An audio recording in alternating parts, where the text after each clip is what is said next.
여러분 안녕하세요. 가치 있는 정보 자개TV입니다. 여러분의 기억력은 좋은 편인가요? 아니면 뒤돌아서면 잊어버리는 타입인가요? 한 가지 안 좋은 소식이 있습니다. 여러분과 그리고 저의 기억력은 나이가 들수록 그 기능이 저하될 것입니다.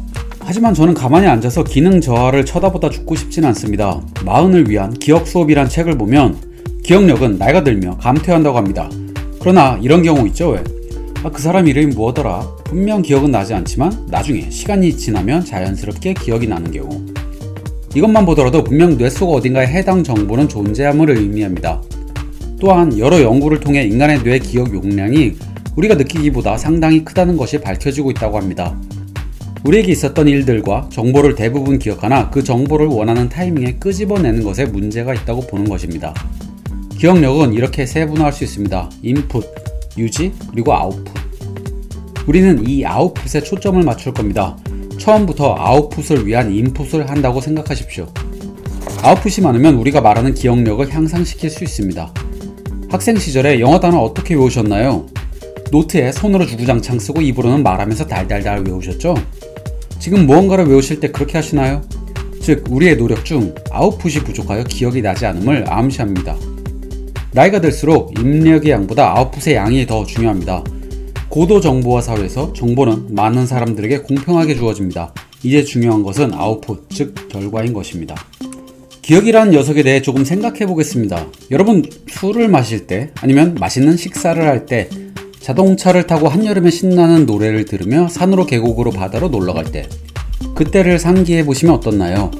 아니면 차에서 들었던 노래를 들으면 놀러갈 때의 분위기와 들뜬 내 기분이 떠오르지 않나요? 이는 애초에 뇌가 정보를 큰 단위로 기억한다는 증거입니다. 즉, 기억을 하실 때 세트 단위로 기억하세요. 무슨 말이냐면 단어 하나, 정보 하나를 외우려고 하지 마시고 주변 정보를 같이 엮어 나중에 기억할 수 있는 큐를 군데군데 새겨두는 것입니다. 그러면 마치 실타래를 따라가듯 하나의 정보가 다른 하나로 연결될 것이고, 그런 식으로 원하는 정보를 기억하게 될 겁니다. 어떤 특정 내용이 기억이 나지 않는다? 분명한 가장 첫 번째 이유가 있습니다. 나의 관심의 우선순위에 들지 못했기 때문입니다. 혹시 사람들의 이름을 잘 기억 못하시나요? 얼굴을 잘 기억 못하시나요? 아마 아니라고 하시겠지만 관심이 없기 때문입니다. 이름을 기억하지 못하면 고문을 받는다고 생각해보세요. 기억 못하겠습니까? 따라서 여러 분야에 관심을 가지고 서로의 정보를 엮어나간다면 해당 정보는 오래 기억될 확률이 높습니다. 그러나 여러 분야에 관심을 가지고 있다고 해서 수박 겉핥기식으로만 쳐다봐서는 어렵습니다. 스스로가 납득이 되는 수준까지 파고들어야 합니다. 그 과정에서 뇌는 해당 정보를 장기 기억으로 옮기게 됩니다. 보통 나이가 들면 사회적 지위나 그냥 나이 처먹고 물어보려니 창피해하는 분들 많습니다. 모르면 물어보세요. 고 이건희 회장은 모르는 것이 있으면 상대를 가리지 않고 만족할 때까지 질문을 하셨다고 합니다. 물어보는 과정은 답을 듣기 위해서가 아닙니다. 뇌에 관심을 쏟고 주변 정보를 엮으며 그리고 나서 궁금증을 해결하기 위해서입니다. 내가 어떤 주제에 주의를 기울일 때 자세히 두 가지로 나눌 수 있습니다. 1번 관심, 2번 집중입니다. 현재까지 알려진 방법으로는 2번의 집중력을 인위적으로 올리기는 대단히 어렵습니다. 따라서 여러 분야에 자연스럽게 관심을 가지는 것이 기억력을 올리는 데 도움을 줍니다. 다만 한 가지, 집중력을 떨어뜨리는 것 한 가지는 분명히 알려진 것이 있습니다. 바로 수면 부족입니다.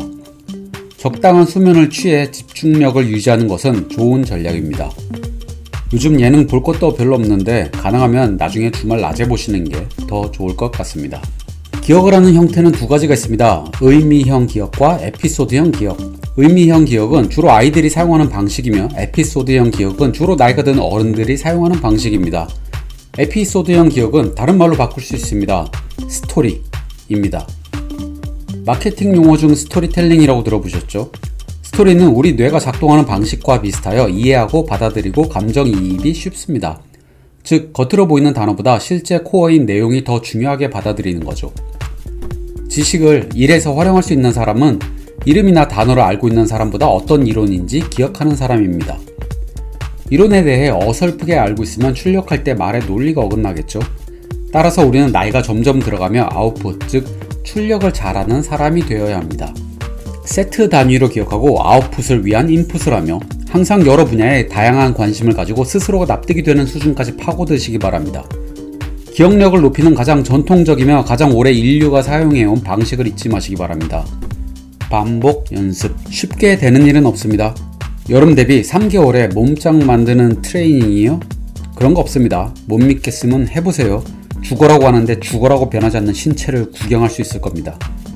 유튜브에서 3개월 만에 돼지가 사람으로 변하는 영상을 보셨나요?